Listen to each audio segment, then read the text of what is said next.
This is Motorola Moto G23, and today I would like to share the top 5 pro tips and features for this device.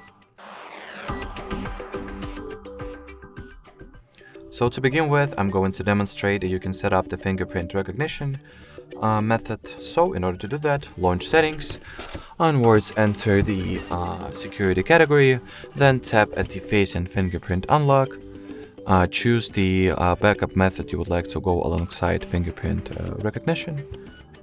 Then set the password that you'll use.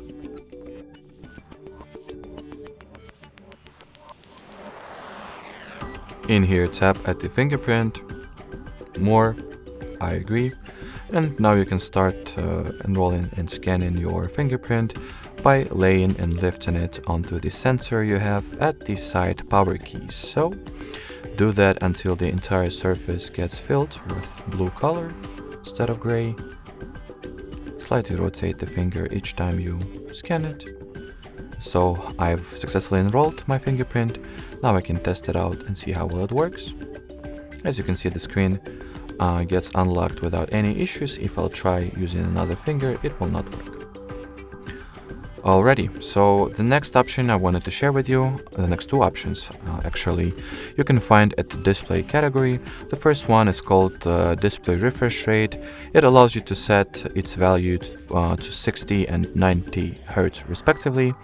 Long story short, the higher value will provide you with smoother and silkier animations and visual experience, while lower value of 60 Hz will decrease the power consumption.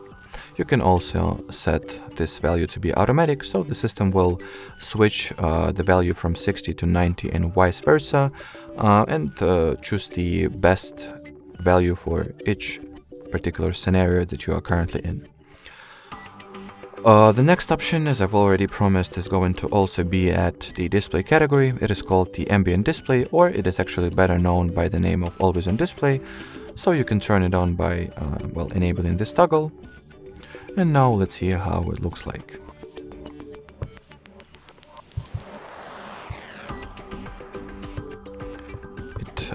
You need to activate it by tapping onto your screen a few times.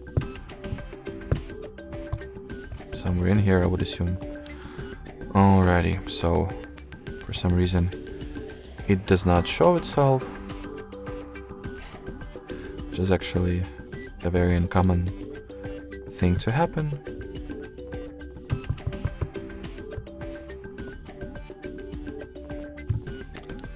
Okay,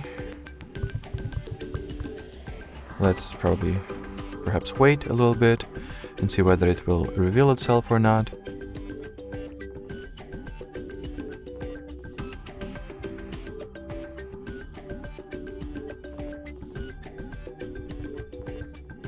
Okay, let me, you know what, let me just turn off the lift to wake up display option. Maybe it messes up with the ambient display.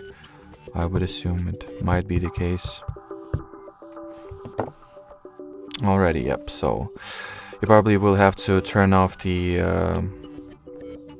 lift to wake option, and instead of it, use the lift to wake for showing the ambient display. As you can see, it shows the time and date without enabling the screen, so that's a very cool feature to have. And moving on to the next one, that is rather a small option.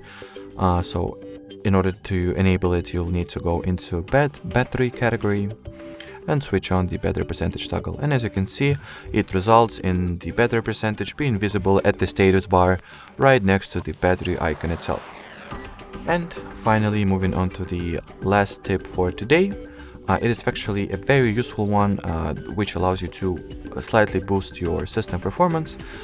Basically, go into storage category, then opt for the free up space option, grant all the permission that it asks for, and clean the junk, cached and overall temporary and unnecessary files from your system, thus making more space for, well, actually useful processes. Alrighty, so that would be it for this video, guys. We highly appreciate your attention. Thanks for watching, and bye bye.